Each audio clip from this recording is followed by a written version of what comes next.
ನನ್ನ ಹೆಸರು ತರ್ಷಿತಾ ಅಂತ. ತ್ರಿಷಾ.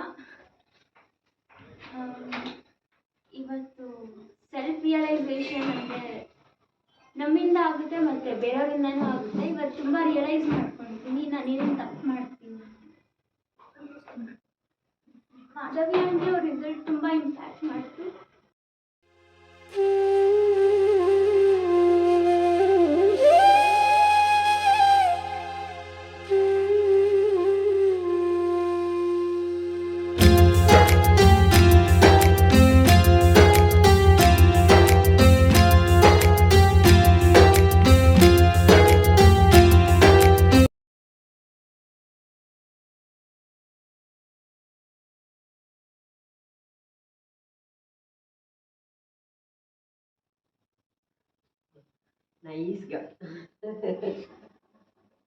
ನನ್ನ ಗೋಲ್ ಏನಂದರೆ ನಮ್ಮ ಫ್ಯಾಮಿಲಿಯಲ್ಲಿ ಯಾರೂ ಸಫರ್ ಮಾಡಬಾರ್ದು ಅಂತ. ಚಿಕ್ಕ ಚಿಕ್ಕ ಮಕ್ಕಳಿಂದ ದೊಡ್ಡವ್ರ ಗಂಟ ಎಲ್ಲರ ಬಗ್ಗೆ ಯೋಚನೆ ಮಾಡ್ತೀನಿ. ಆದರೆ ಅವ್ರ ಸಪೋರ್ಟ್ ಒಂದು ಬೇಕು ಅಷ್ಟೆ. ನಮ್ಮಮ್ಮಗೂ ಹೇಳ್ತಿರ್ತೀನಿ ಡೈಲಿ ಹೋಗು ಹೋಗು ಅಂತ. ಅವ್ರು ಮಿಸ್ ಮಾಡಿದ್ರೆ ಕ್ಲಾಸ್ ನನಗೆ ಒಂಚೂರು ಇಷ್ಟನೇ ಆಗಲ್ಲ. ಬಿಕಾಸ್ ಅವ್ರ ಹೆಲ್ತ್ ನನಗೆ ಮೋಸ್ಟ್ ಇಂಪಾರ್ಟೆಂಟ್.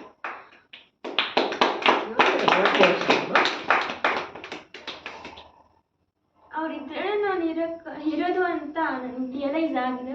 ಅವ್ರನ್ನ ಕಲ್ಕೊಳಕ್ಕೆ ಯಾವುದೇ ಕಾರಣಕ್ಕೂ ಇಷ್ಟ ಬಿಡಲ್ಲ ನಾನು ನಿನ್ನೆ ಯೋಚನೆ ಮಾಡ್ತಿದ್ದೆ, ಇವತ್ತು ಯೋಗ ಕ್ಲಾಸ್ಗೆ ಹೆಂಗಾನ ಮಾಡಿ 6 ಗಂಟೆಗೆ ಹೋಗಲೇಬೇಕು ಅಂತ. 11:30ಗೆ ನಾನು ಮಲ್ಕೊಂಡಿದ್ದು. 11:30ಗೆ ಮಲ್ಕೊಂಡು ಬೆಡ್ ಮೇಲೆ ಮಲ್ಕೊಂಡ್ರೆ ಫುಲ್ ನಿದ್ದೆ ಹೋಗ್ಬಿಡ್ತೀನಿ ಅಂತ ಕೆಳಗೆ ಸೋಫಾ ಮೇಲೆ ಬಂದು ಮಲ್ಕೊಂಡೆ. ಸೊ ನನಗೆ ಇವತ್ತು ನಿದ್ದೆನೇ ಬಂದಿಲ್ಲ. ಹೆಂಗಾನ ಮಾಡಿ ಜಲ್ದಿ ಹೋಗ್ಬೇಕು ಅಂತ ಅನಿಸ್ತಿತ್ತು. ಅದಕ್ಕೆ 1 ಗಂಟೆಗಿದ್ದೆ. ಅಯ್ಯೋ 5 ಗಂಟೆ ಆಗಿಲ್ಲ ಅಂತ ಮತ್ತೆ 3 ಗಂಟೆಗಿದ್ದೆ. ಎಲ್ಲಿ ಟೈಮ್ ಆಗಿಬಿಟ್ಟಿದೀವಿ ಅಂತ ನೋಡಿ 5 ಗಂಟೆ ಆಗಿಲ್ಲ, 3 ಗಂಟೆ ಆಗಿತ್ತು. ಸೊ ನೆಕ್ಸ್ಟ್ 5 o'clockಗೆ 1 minute ಇತ್ತು. ಅವಾಗ ಎದ್ಬಿಟ್ಟೆ. ಅಮ್ಮನೇ ಬೆಳೆಸಿದೆ. ಆಮೇಲೆ ಫ್ರೆಶ್ ಕುಡ್ಕೊಂಡು ಗಾಡಿಯಲ್ಲಿ ಬರ್ತಾ ಇದ್ವಿ. ಸೊ ಇವತ್ತು ಸೂರ್ಯ ನಮಸ್ಕಾರ ಸ್ವಲ್ಪ ಬಾಡಿಗೆ ಸ್ಟ್ರೈನ್ ಆದರೂ ಸೋಲ್ಗಂತೂ ಸ್ಟ್ರೈನೇ ಆಗಿಲ್ಲ. ಇನ್ನೂ ಮಾಡಿದ್ರೂ ನನಗೇನು ಆಗಲ್ಲ ಅಂತ ಅನಿಸ್ತು. ನನ್ನ ಸೋಲ್ ಸಪೋರ್ಟ್ ಮಾಡ್ತಿತ್ತು. ನಾನು 1000 ದಂಟಲ್ಲ 100 ದಂಟಲ್ಲ ಎಷ್ಟಾದ್ರೂ ಮಾಡ್ಬೋದು ಅಂತ ಒಂದು